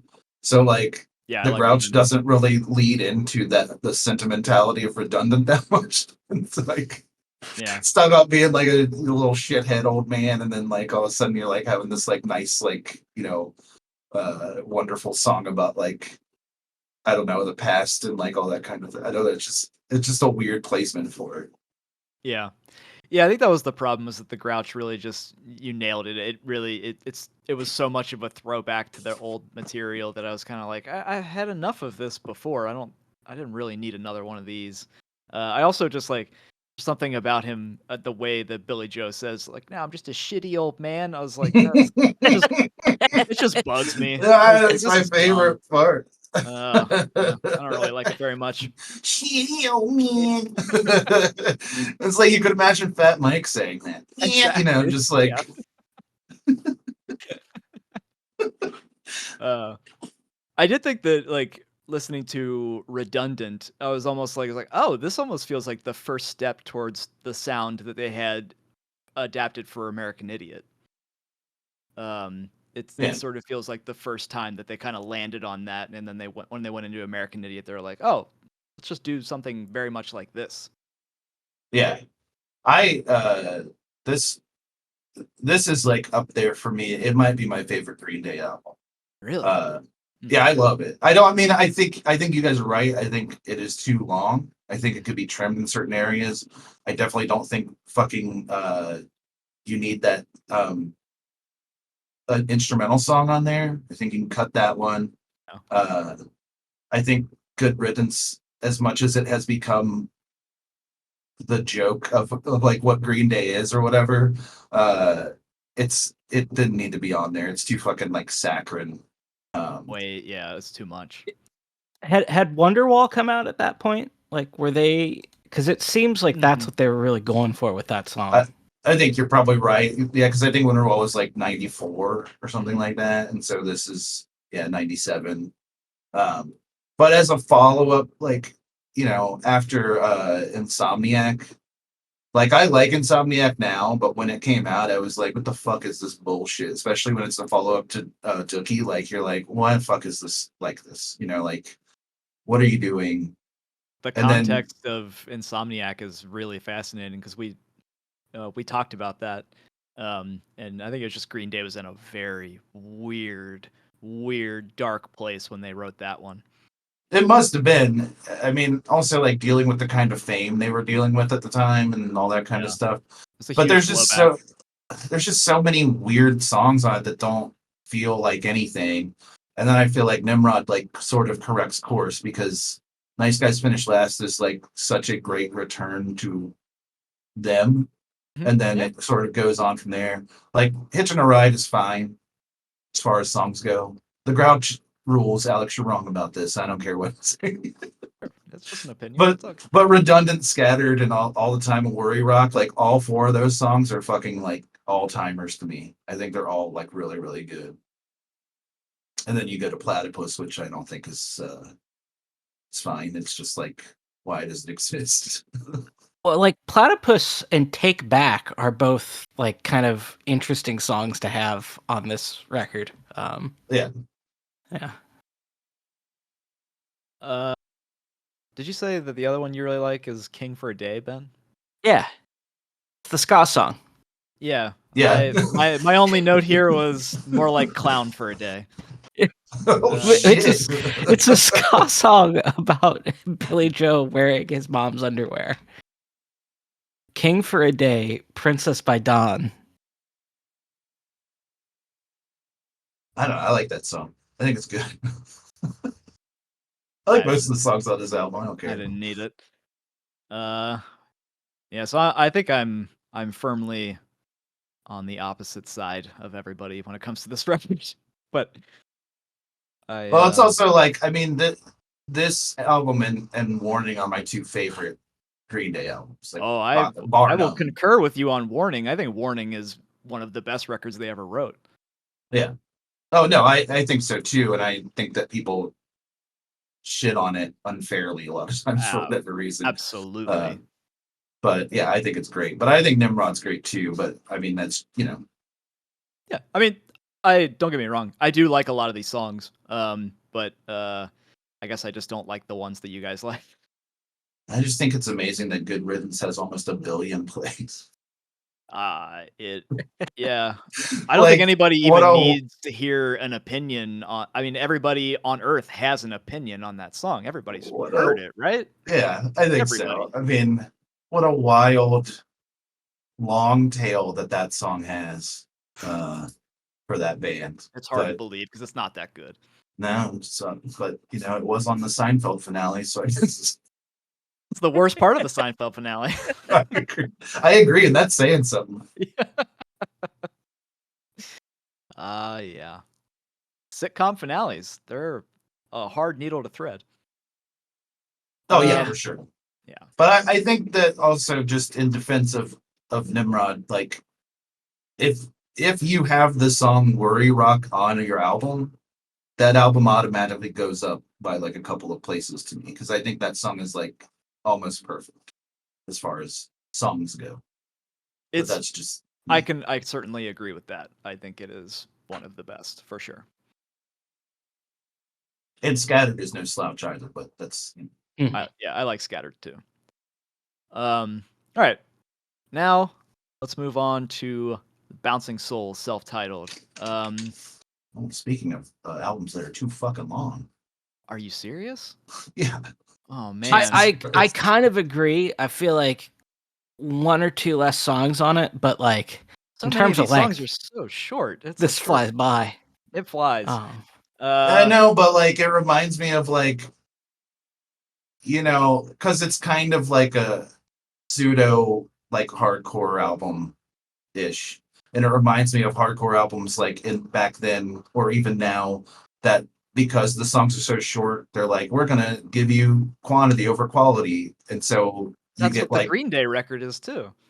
But no, come on. If I'm putting these two records head to head, that Green Day record's coming out on top every single time, because this is not Maniacal Laughter, and that is the best Bouncing Souls album, bar none. And so, it's not going to compete with that Green Day album.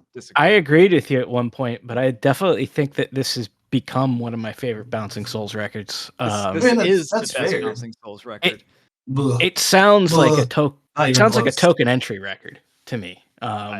Which really makes sense like because of Chunk song on it. Yeah. It's maybe the fourth best. Oh, maybe. Come on. No way. I'm not kidding. Hang on. Okay, so I can agree Maniacal Laughter is amazing. And I think this record is the ideal balance between Maniacal Laughter and Summer Vacation. It really but it's not better than either one of them. Oh, I think it is. Summer Vacation's the best one. Then Maniacal Laughter, and I guess I'll let the self-titled and Hopeless Romantic fight it out if they want to for third place. No, Hopeless Romantic should have been an EP. So should this fucking album with its 5 million songs that don't do anything. Oh, come like on. Like a 10-song EP, I could roll with that, maybe. Yeah. 10-song Same with this. Well, I mean, they're so short. You could have a 10-song EP. Yeah. Yeah. I think this has so many of their best songs. Even the goofy ones. I don't know. Maybe are there any non-goofy ones? What are you talking about? All these songs are the goofiest shit in the fucking world. That's the reason I don't like it, is because there's a follow-up to Maniacal Laughter that I think is great. It just it just falls apart on its own weight, because I feel like if I have to hear the Toilet song one more time in my life, which I did have to hear today, I was so fucking mad when it came on, because I was like, I forgot this song existed until now, and now it's not going to leave my head for a little while, and I have, I was going to get on here and yell at fucking Josh about it, but now I guess I'm going to yell at you guys about it. No, I'm just kidding. My hot take is that I think the Toilet song's fun. No, I, it's fine. If I didn't have to hear it when I was, 17 years old, every party I ever went to for years. Okay, so you definitely have a different relationship with probably a lot of these songs than we ever did. Yeah. Um, No, I'm willing to. I'm being a bit harsh. There's quite a few songs I like on this album. yeah. It's So just like I said about Worry Rock elevating an album. The Toilet Song downgrades an album for me. I do love. So if you've, I think it's worth mentioning the documentary that the Bouncing Souls made. I think in the early 2000s. It was, I think, ahead of um, what was the name of the record that followed Summer Vacation? It was the one that Anchors had Up. the Anchors Away. Yeah. Yeah. Oh, So yeah. they did their documentary, I think, right before that record came out. That record, not good. Bouncing It's Souls, too much. Bouncing Souls really lost me after Summer Vacation. For Yeah, me, that they is did. where they Yeah, end. no. Um, so There's I got I mean I will have to say like there are certain songs like in their latter years now that are okay, but they haven't made a good album mhm. since Summer Vacation. Yeah, I mean, I think anytime that I've somehow heard newer songs, I'm just like, whatever. It Yeah, is what it is. it's just I mean they exist. I'm always surprised they still have like a fan base and stuff because I always thought they just kind of faded away. Yeah. And then every time like I see that they had like a new song come out, I'm like, wait, what the fuck's happening? I thought that they had gone somewhere else. Yeah, it's like in the vein of like Face to Face. Like, do Eh. we really need to keep existing? I don't know. Um so what songs do you really like from this record, Justin? Um, let me see. I'm trying to think. I like Say Anything. I think it's a good song. Mm. Uh,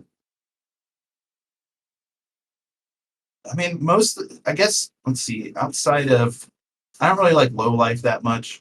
Like the first five or the first four songs are pretty good. Chunk Song, I'm not into.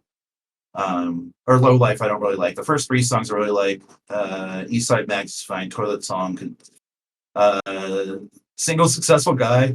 I like it in the same way that I like it almost like I like the Grouch.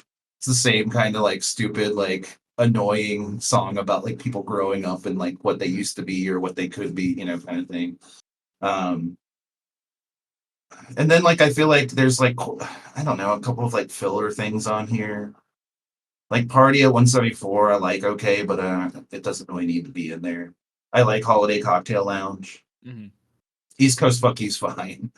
Like because it's Yeah. 1 minute long, so it's great. Um, like Shark Attack doesn't need to be on this album. Shark Um, Attack still makes me laugh.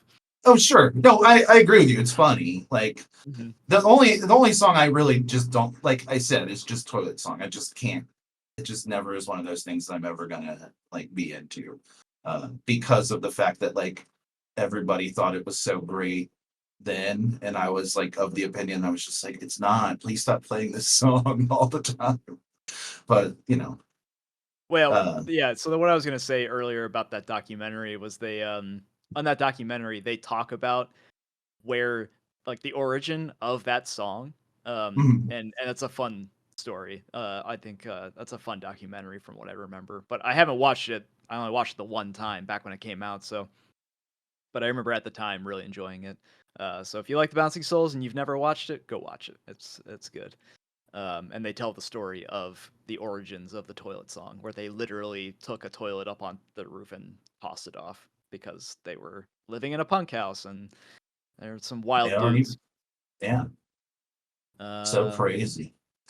yeah, that's No, well. I'm just yeah, no. I'm sure it's I'm sure it's a fine story.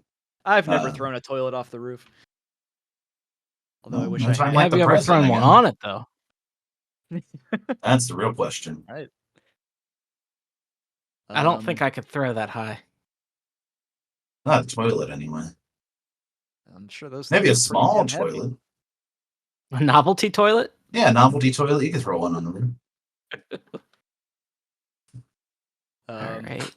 what are some of your favorites from this one, Ben? I thought Cracked, Say Anything, Kate is Great were all good. I liked Low Life, Chunk Song.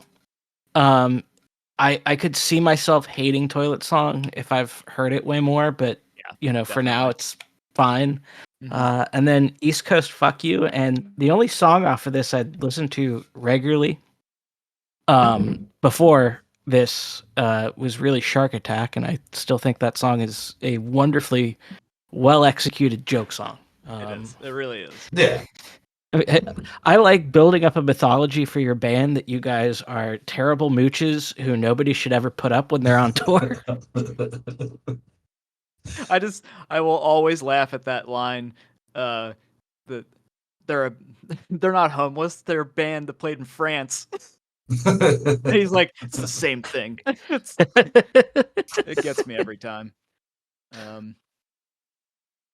Yeah, I think this is their best record, but I can totally see anybody saying Maniacal Laughter or Summer Vacation being the best. I just think that this is the middle ground between those two, and I like it the most. All right. Well, that's going to do it for the episode. Justin, thank you for joining us. Sure. Thanks for having me. I appreciate it. Always good to have a fellow Lagwagon fan on here that's as passionate about it as I am. Still, after all these years, I can go back to Lagwagon and still really love all their most of their music anyway. Yeah, I just had a conversation with somebody the other day where they asked me what my favorite band was, and I said Lagwagon, and they didn't know what any of that was. I was like, well, I mean, look it up, I guess, if you want to. I don't know. It's not for everybody, obviously.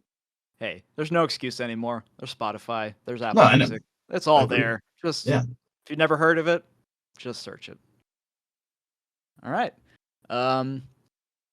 So yeah, that's going to do it for the episode. If you have any questions, comments, or most importantly, corrections on anything we might have gotten wrong, which was, as usual, probably a lot, if somebody who actually knew what was going on behind the scenes with this record could probably attest.